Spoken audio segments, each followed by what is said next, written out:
Bonjour à tous, c'est Tessa et j'explore aujourd'hui un tout nouveau rendez-vous, le Book Haul.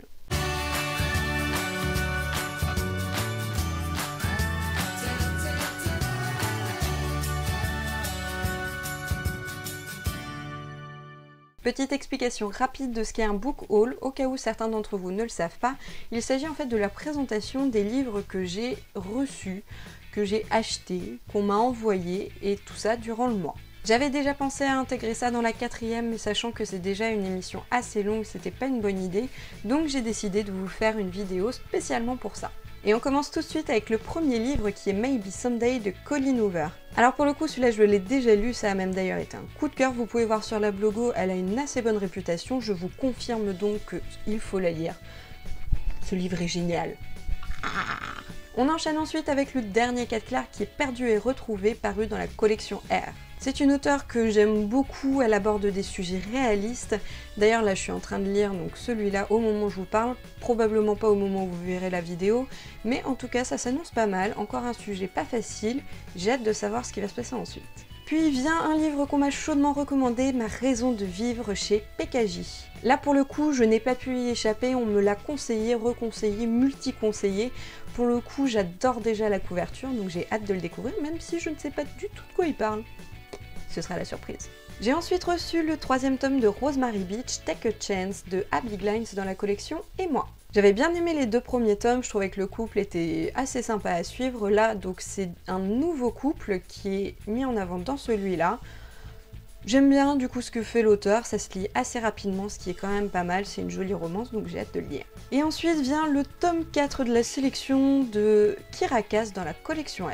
Alors ce livre en fait ne devrait pas exister, sachant que normalement ça n'aurait dû être qu'une trilogie, mais a priori il plaît bien. J'ai vu quelques petits retours positifs, donc pourquoi pas, c'est une saga que j'ai beaucoup aimée, qui a bien évolué au fur et à mesure des 3 tomes.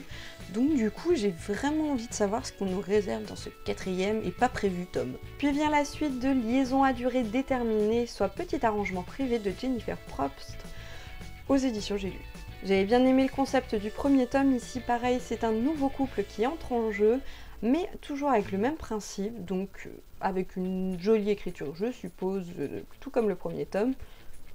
À lire, vite vite vite. J'ai ensuite reçu le tome 2 de Algebad, Nuit rouge de Sally Green aux éditions Milan. Pour le coup, j'ai même pas encore lu le premier tome, alors je vous avoue que certes, il est joli, hein, c'est voilà, un bel objet. Là, pour le coup, je sais même pas si celui-là, je vais le lire. J'en ai entendu du bien sur le premier tome, celui-là pas encore évidemment, il vient de sortir, mais ça me tente pas plus que ça, je vous avoue. On enchaîne avec le premier tome de Hacker de Meredith Wild aux éditions Michel Lafon. Une nouvelle romance à base de milliardaires si je ne me trompe pas, en fait j'en ai pas la moindre idée. En tout cas ça a l'air d'être encore le truc un peu complexe, la femme et l'homme qui vont se confronter autour d'une passion intense. Voilà, ça se lit toujours bien. Et on termine avec la suite de Take a Chance qui est One More Chance, donc toujours de la même auteure chez le même éditeur. Donc celui-là je vais pas vous dire que j'ai hâte de le lire, que j'ai envie de le lire, que je suis désemparée à l'idée de ne pas pouvoir le lire tout de suite, sachant que j'ai pas encore lu le 3e tome, donc je me le garde sous le coude quoi. Voilà. Et bien voilà, c'est terminé pour aujourd'hui, ça fait quand même déjà 9 livres, si je ne me trompe pas, ce qui est déjà pas mal, sachant que j'en ai lu 8 ou 9 ce mois-ci, donc en fait ça compense dans la PL.